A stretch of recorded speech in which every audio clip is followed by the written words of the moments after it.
이해찬 더불어민주당 대표가 서울을 천박한 도시로 표현한 것을 두고 논란이 일고 있습니다.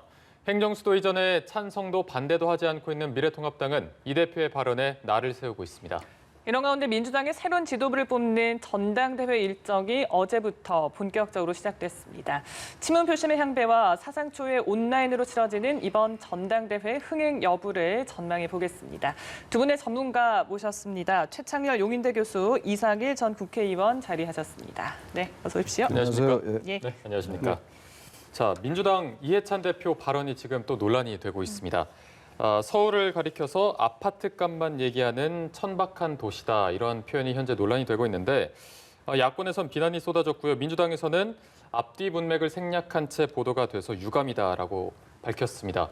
이 대표 발언 어떻게 들으셨습니까? 천박이라는 단어가 좀 거부감이 생기죠. 네. 그러나 전 쭉 얘기 들어보면 전 개인적으로 서울이라는 도시가 세계 10대 도시고 엄청난 이제 시너지를 가지고 있는 도시죠. 뭐 그건 부인할 수 없는 거 아닙니까? 이해찬 대표가 서울을 천박하다라고 얘기한 거라고 보긴 좀 어렵다고 봐요. 이러한 천박한 도시를 만들면 안 된다는 얘기인데, 천박이라는 단어를 가지고 뭐 이제 당연히 이제 비판할 수 있습니다만, 네. 근데 저는 지금 현재 우리 앞에 벌어지고 있는 특히 이제 그 서울 지역, 특히 이제 특정 지역, 뭐 강남 지역, 강남만 그런 건 아닙니다만, 요즘 뭐 부동산 가격 사실상 뭐 아파트죠, 거의 너무 올랐으니까. 네. 전 최근에 아파트 가격이라는 게 시장 원리로 설명되는 가격이 저는 아니라고 봐요.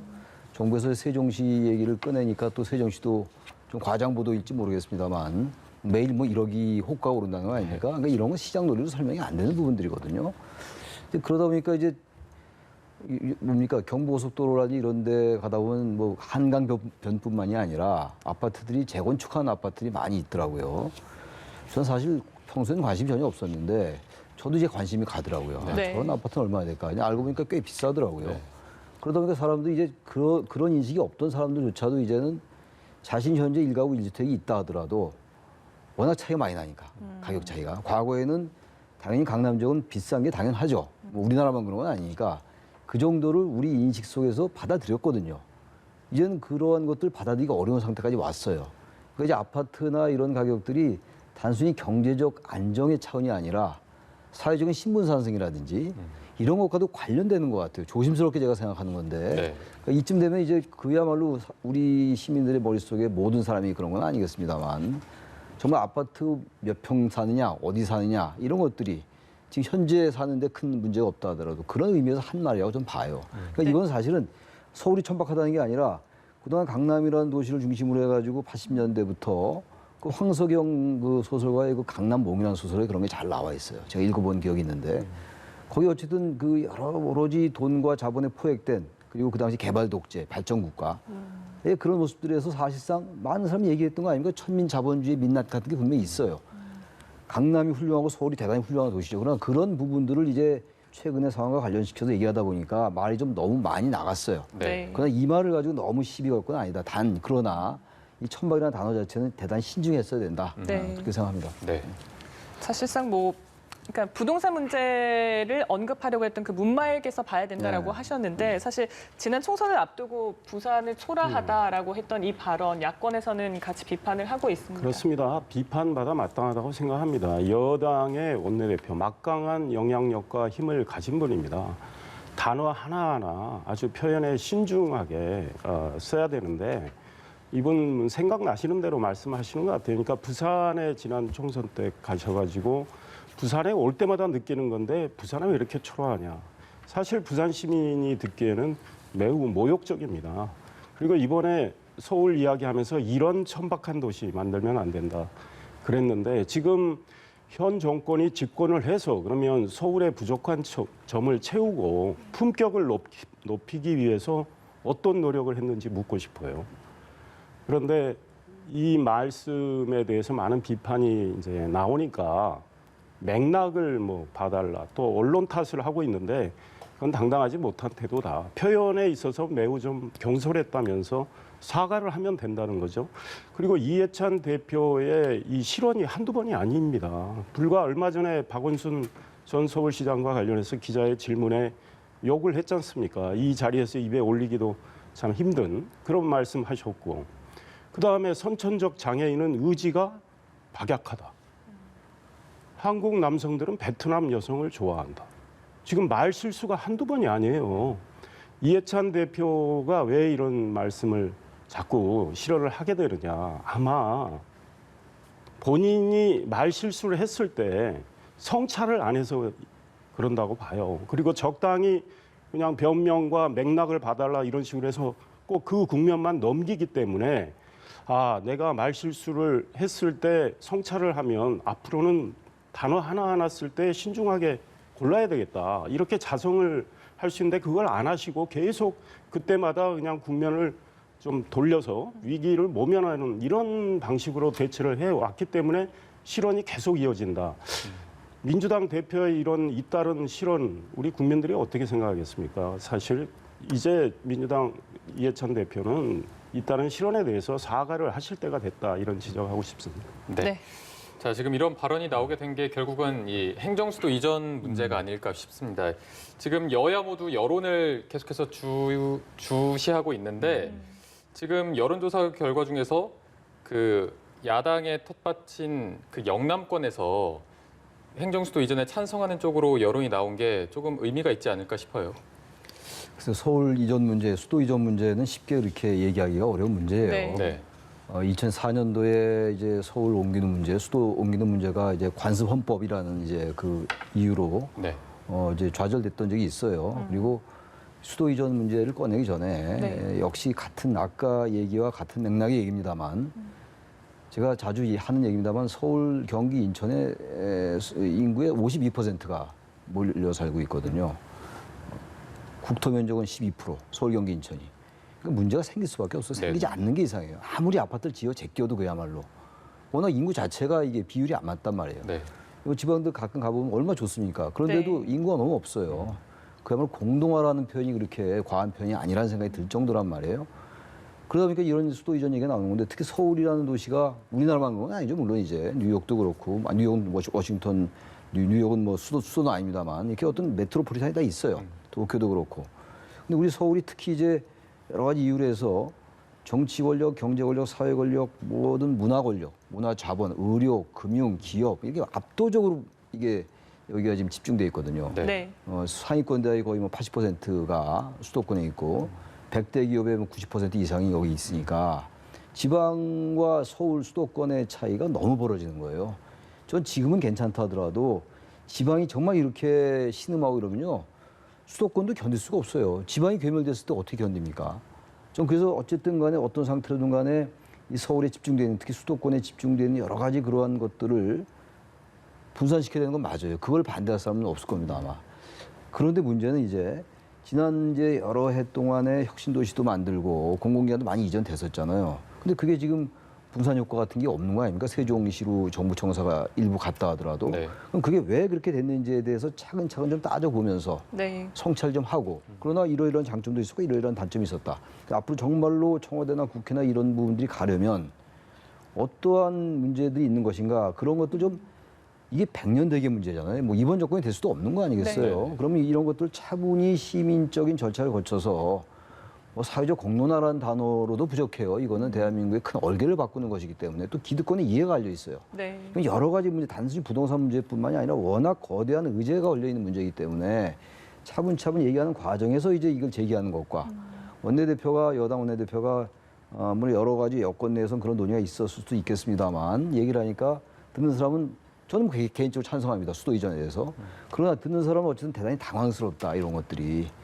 그러다 보니까 정치 논리 아니냐, 뭐 국면전환 아니냐, 이런 비판이 나올 수밖에 없는 거예요. 야당으로서는 말이죠. 그래서 네. 그런 것들을 지금이라도, 지금 말씀처럼 영남에서조차도 찬성한다고 그러니까. 왜냐하면 국민들은 이대로 중앙 집중은 안 된다는 거거든요. 그래서 일단 당위적으로 찬성하는 거란 말이죠. 그래서 그런 것들을 잘 논의를 이끌어 나가면서 그의 절차로서의 여야 합의, 그것에 대한 또 절차로서의 국민투표를 통한 개헌, 이렇게 간다면은 네. 시간이 좀 걸리더라도 무리가 없을 텐데 너무 밀어붙이는 듯이 간다. 그 여야 합의로 될 문제만은 아닌 것 같아요. 이건 여야 합의가 물론 대단히 1차적으로 중요하지만 네. 여야 합의도 있고 국민투표도 있고 시민적인 합의가 또 있어야 돼요. 이거는 그런 점이 좀 아쉬움이 있다. 그 말씀 드린 겁니다. 네, 지금 민주당에서는 이제 특별법뿐 아니라 개헌을 해서라도 꼭 이뤄내겠다라는 의지를 보이고 있고 말씀처럼 이런 이슈들이 다음 차기 대선까지 이어진다면 분명히 공감대가 필요할 텐데 지금 통합당에서는 이게 국면 전환용 꼼수다, 응하지 않겠다라고 하지만 사실 일부에서는 또 다른 목소리들이 나오고 있잖아요. 네. 속내 어떻게 좀 저희가 읽을 수 있을까요? 당의 입장은 이 제기된 과정을 우리 국민들께서 다 아시리라고 생각합니다. 그러니까 지난 6.17 부동산 대책, 70 부동산 대책 다 효과가 없는 거로 지금 계속 확인되고 있지 않습니까? 네. 부동산 대책이 잇따라 나왔는데 집값 잡히지 않고 오히려 계속 올라가고 있고 전월세값 올라가고 있습니다. 이런 상황에서 여당 원내대표가 국회 본회의 연설에서 불쑥 이 문제를 꺼낸 거 아니에요? 그래서 갑툭튀라고 갑자기 툭 튀어나온 문제 아니냐 이런 지적까지 받는 상황입니다. 그래서 명백해 보입니다. 그러니까 부동산 정책의 실패를 어떻게 다른 걸로 대체하려고 하는 일종의 국면 전환용 정략적 카드를 제시한 것인데 그동안에 그러면 문재인 정부 3년 동안 이 행정수도 이전과 관련해서 그동안 입도 번긋하지 않았어요. 그러다 이제 부동산 실패 문제로 온 국민이 지금 아우성이고 비판 여론이 올라가니까 이 카드를 꺼냈는데 정말 국가의 백년대계와 관련된 이 문제를 이렇게 정략적으로 꺼내는 건 말이 안 된다는 게 미래통합당의 이 지적입니다. 저는 이 지적은 매우 타당하다고 생각하고 이 행정수도 문제를 정말로 이전을 하려면 2004년에 이미 말씀하셨지만 관습헌법과 관련해서 헌법재판소가 내린 이 결정 이거를 일단 준수하는 가운데 그러면 우리가 어떻게 해결해야 나가는가. 이거는 사회적으로 공감대를 형성을 해야 돼요. 그런데 여당은 그동안에 야당과 전혀 이 문제를 논의하지도 않은 상황에서 이제 와서 자기들이 먼저 꺼내놓고 이제 여야 합의로 특별법을 국회에서 처리하면 뭐 개헌 안 해도 되는 거 아니냐 이런 식으로 막 군사작전 하듯이 가고 지금 민주당 당권 주자로 나온 이낙연 의원은 본인이 당대표가 되면 임기 내에 마무리하겠다. 그분 임기가 7개월입니다. 내년 3월까지인데 그 수도 이전을 내년 3월까지 마무리하겠다는 게 말이 되는 겁니까? 그리고 지금 여론조사는 저 설문을 어떻게 물었는지에 따라 저는 여론조사 내용이 달라진다고 봅니다. 그리고 앞으로 지금 세종시에 계속 아파트 값이 올라가고 있어요. 왜냐하면 수도 이전을 이야기하니까 세종시와 그 주변의 아파트 값이 계속 올라갑니다. 그럴 때 우리 국민의 여론은 또 달라질 수 있다. 그래서 이 문제는 매우 신중하게 접근을 해야 된다. 근데 민주당이 매우 정략적으로 지금 군사작전 하듯 밀어붙이는 거 이거는 비판적으로 보시는 국민들이 꽤 많을 수밖에 없다 이런 생각합니다. 네. 민주당 당권 얘기를 해주셔서 이 문제를 좀 한번 또 나눠보도록 하겠습니다. 어제 이제 제주도에서 첫 합동 연설을 시작으로 오늘은 이제 강원도에서 연설을 하는데 말씀하신 대로 어제도 이제 이낙연 후보자의 그 7개월 임기가 조금 문제가 그걸로 이제 김부겸 후보 같은 경우는 많이 공격을 하더라고요. 어떻게 보셨습니까? 이번 민주당 전당대회는 뭐 다른 여러 가지 얘기도 나오긴 합니다만 네. 이낙연 의원의 그 임기 문제, 네. 당권 대권 분리와 관련해 가지고 이게 너무 많이 나오는 것 같아요. 어차피 이제 이낙연 의원이 출마를 했고 상대방 이제 후보는 뭐지 이 박주민 후보하고 김부겸 의원인데 네네. 김부겸 전 의원이죠. 김부겸 후보죠. 네. 김부겸 후보가 유난히 이제 이 부분을 많이 공격 포인트로 잡고 있어요. 저는 나름 일리 있다고 봐요. 내년 3월에 대표를 그만둬야 되고 내년 4월엔 또 보궐선거가 있단 말이에요. 네. 후년 또 3월 9일 날은 대선이 있고 또 그다음에 지방선거가 있고 이 상황 속에서 굳이 7개월의 임기밖에 안 되는 대표가 있어야 되느냐. 그건 나름 일리 있는 뭐 지적이라고 보는데 글쎄 그러면 또 보기에 따라서는 7개월 임기 끝나고 대표 또 뽑을 수도 있어요. 그러니까 이런 부분들을 상대방 후보가 지적할 수 있는데 너무 이 부분에 지금 자꾸 집중되면요. 왜냐면 이게 지금 선거가 다음 주 정도 된다면 막판에 막 얘기할 수 있는데 아직 8월 29일이면 아직 꽤 많이 남았어요. 네. 경선이. 네. 근데 계속 이 얘기만 너무 많이 부각되는 것 같아서 다른 얘기도 많이들 해요. 민주당 후보 경선에 정책적 얘기도 많이 나오는데 상대적으로 언론에 이제 그 부분이 많이 부각되거든요. 그럼 국민들은 민주당 경선에서 최근에 여러 가지 문제 같은 것들이 많잖아요. 부동산 네. 문제 포함해서 뭐 너무 많잖아요. 여기서 나열하기도 어려울 정도로. 그게 더 관심인 것이지 이게 정치권이 항상 유념하지 못하는 게 그들의 정치공학이 항상 갇혀 있어요. 아까 수도 이전 문제 잠깐 하면요. 청와대나 국회가 내려가는 게 일단 중요하죠. 그죠? 행정 수도니까. 근데 청와대하고 국회가 내려가고 다른 의료라든지 금융이라든지 기업이라든지 학교가 안 내려가면 시너지가 안 나올 거란 말이에요. 네. 그러니까 우리는 항상 정치권은 청와대, 국회 내려가면 된다. 그런 식으로 이 부분도 마찬가지예요. 국민들이 느끼는 건 집권당이 지금 여러 가지 지금 지지율도 잘 안 나오잖아요, 요새. 그럼 이럴 때 경선 과정을 통해서 치열하게 정책적인 의제를 가지고 토론하는 이런 모습이 잘 안 보인다는 거예요. 그게 좀 아쉽다. 그러니까 지금이라도 물론 이런 문제 또 이런 문제대로 후보들 간에 논란을 하는 겁니다만 임기 문제 가지고 대표 임기 문제 가지고 불가피해요. 네. 그러나 이럴 때 좀 국민들이 보기에 품격 있는 이런 토론을 좀 하고 부동산 문제에 대한 솔직한 얘기들도 좀 하고 말이죠. 지금 다들 뭐 사실은 진실이 이쪽에 있는데 이걸 자꾸 얘기 안 하고 딴 얘기를 하다 보니까 이 논의가 겉돌고 부동산 가격은 계속 지금 보십시오. 아까 우리 이상희 의원 말씀처럼 새로운 얘기하니까 또 막 오르잖아요. 그런 이전은 필요 없는 거거든요. 그런 걸 얘기하라 이거예요. 이 경선 과정에서. 그러면은 너무 그게 근데 너무 함몰돼 있다. 이낙연 의원의 임기 문제 가지고 네. 너무 함몰돼 있다. 아, 그럼 교수님께서는 결과를 가릴 핵심 변수 어떤 걸로 보고 계세요? 친문의 표심 일단 어떻게 좀 뭐 보시나요? 친문의 표심을 완전히 무시할 수는 없을 것 같아요. 근데 글쎄요, 우리 집권 세력이 언제까지나 특정 이 진영이라고 하는 거죠. 진보 보수도 진영입니다만 지나치게 특정 계파라고 할까요? 그런 쪽에 너무 이제 어떤 파워의 키가 자꾸 가는 건 좋지 않은데 이번 선거에서 뭐 그게 어느 정도 작동되겠죠. 네. 근데 뭐 김부겸 의원도 그렇고 전 의원도 그렇고 이낙연 의원도 친문이라고 분류되지는 않잖아요. 오히려 박주민 의원이 꼭 친문은 아니더라도 그쪽의 지지를 많이 받는 것 같아서 어떻게 될지 뭐 지켜봐야지 알겠습니다만 역시 국민들의 지지나 이런 것들이 많이 결정을 미칠 것 같습니다. 예. 네. 야권에서 네. 어떻게 바라보고 있을까요? 저는 그런 생각을 합니다. 지금 세 분의 레이스가 시작이 됐는데 네. 어제 제주도에서 세 분이 한 이야기를 보면 매우 자기 중심적이다. 네. 이런 생각이 들어요. 우리 국민 입장에서는 여당이 좀 달라져서 정말 정치를 좀 원만하게 국민을 위해서 민생 챙기면서 해주길 바라는데 그렇다면 이 사회의 분열상에 대해서 민주당에 어떤 문제의식이 있느냐. 그러니까 국민 통합을 위해서 민주당이 앞으로 어떤 노력을 할 거냐. 그다음 국회에서 각종 입법을 해야 되고 정치가 민생을 챙겨야 되는데 그러기 위해서 여야 간의 협치가 이루어져야 돼요. 근데 그 협치를 위해서 당권 주자들이 어떤 생각을 갖고 있느냐. 그리고 우리 국가의 지금 여러 가지 경제 위기 상황과 국가의 미래를 위해서 본인들은 어떤 비전과 구상을 갖고 있느냐. 이런 걸 중심으로 이야기를 해야 되는데 이미 우리 최 교수님 말씀하신 대로 전부 상대를 이렇게 공격하기 위한 정치 공세형 이야기만 하신단 말이죠. 그래서 사실 굉장히 실망이다. 저는 이런 생각을 합니다. 그래서 앞으로 민주당의 독선적인 이 국회 운영, 그런 오만한 모습은 어떤 분이 당대표가 돼도 그다지 달라지지 않겠구나. 저는 이런 냉소적인 시각을 갖고 있습니다. 물론 앞으로 레이스가 좀 더 전개가 되니까 지켜봐야 되겠지만 네. 전부 지금 세 분의 당권 주자들이 내가 어떻게 해서 이 당권, 이 전당대회를 잘 활용해서 정치적으로 내가 성장할 건가 여기에 방점이 더 있다. 물론 정치인이 그런 생각 안 할 수는 없어요. 그러나 지금 국민이 기대하기에는 민주당이 그동안에 많은 국민들이 지적을 하고 있고 왜 총선 이후에 민주당 지지율이 떨어지는가. 지금 민주당에 대해서 굉장히 실망하는 국민들이 많이 늘어나고 있거든요.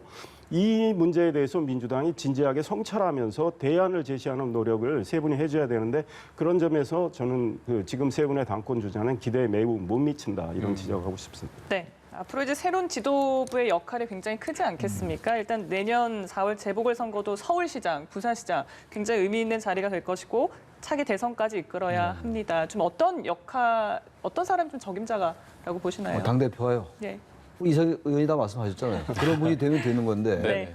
뭐 되면 다 잘 하겠죠. 다들 뭐 훌륭한 분들이니까. 저는 글쎄 이런 말이 뭐 의미가 있는지 모르겠는데 자신의 정치적 입지라든지 향후 이러한 자리보다 네. 정말 내가 정치인으로서 당대표가 보통 자리가 아니잖아요. 집권당의 대표인데. 네. 당원과 대의원들의 선택을 받은 사람이고 그러면 지금 우리 사회의 문제를 하나의 지식인으로서 성찰한 자세가 일단 좀 전제된다면 자꾸 정치를 너무 의식하지 말고 물론 정치인이니까 정치 의식 안 할 수 없지만 네. 우리 사회가 워낙 많은 세계 10대 GDP 수준이 거의 10위권이면서도 모든 게 거의 10위권이에요, 우리나라가. 선진국이라고 해도 과언이 아닐 정도로 1인당 GNP도 뭐 33,000달러 이렇고 말이죠. 그럼에도 불구하고 너무나 많은 문제가 있잖아요, 지금. 행복감 이런 것들 많이 떨어지잖아요. 가진 자는 가진 자대로, 못 가진 자대로 불만이고 말이죠. 그런 것도 다 알 거예요. 그럼 그걸 하나의 시민이고 하나의 지식인의 입장에서 성찰해 나간다면 좀 뭔가 야당도 끌어들일 수 있고 전문가들 같이 이렇게 포용하고 그게 정치거든요. 정치인이 다 전문가일 필요는 없어요. 의견을 듣고 어떠한 합의를 모색해 나가고 그 과정이 정치란 말이에요. 그걸 누군가 한다면 그럼 정치적 지지는 자연히 따라오는 거거든요. 거기 뭐 친문이 뭐가 의미가 있고 비문이 뭐가 중요하겠어요? 그런 걸 한다면 그건 여당이건 야당이건 그래서 제가 이런 말이 의미가 있겠냐고 말씀드린 거예요. 정치인들에게 그런 DNA가 별로 없는 것 같아서 그렇게 한다면 저는 훌륭한 대표가 될 수가 있다. 그게 아까 이상일 의원이 한 그런 얘기라서 제가 대체합니다. 네. 네, 알겠습니다. 자, 저희가 마지막 사안도 한번 좀 살펴보도록 하겠습니다. 이제 내일이면 박지원 국정원장 후보자의 인사청문회가 있을 것으로 보이는데 지금 벌써부터 뭐 자료 제출을 두고 통합당이랑 민주당이 신경전을 벌이는 모습으로 보이는데 글쎄요, 내일 좀 청문회 어떻게 예상하십니까? 뭐 상당히 뭐 파열음이 나겠죠. 특히 박지원 후보에 대해서 이제 벼르고 있는 것 같은데 뭐 청문회 연기하니 아니 이러고 있잖아요. 네네. 어차피 임명이 될 거 아니겠어요? 저는 그래서 이 논란은 그냥 통과성 일회용 논란이다. 워낙 이런 청문회에서 뭐 자료 제출 여부를 가지고 이제 여야가 신경전을 벌이고 이러고 넘어가기 때문에 청문회 얘기가 나올 때마다 청문회 제도 바꿔야 된다 얘기하고 뭐 네. 이제 신경전을 하고 그러는데 네. 하도 많이 봤기 때문에 이제 정말 논평하는 것 자체가 의미가 없다. 아, 네. 그런 어차피 예. 채택을 안 해도 그리고 박지원 임명이 후보가 되니까. 저는 국정원장으로 충분히 자격이 있다고 봐요. 네. 내부 송금 능력에서 시정을 살았기 때문에 안 된다.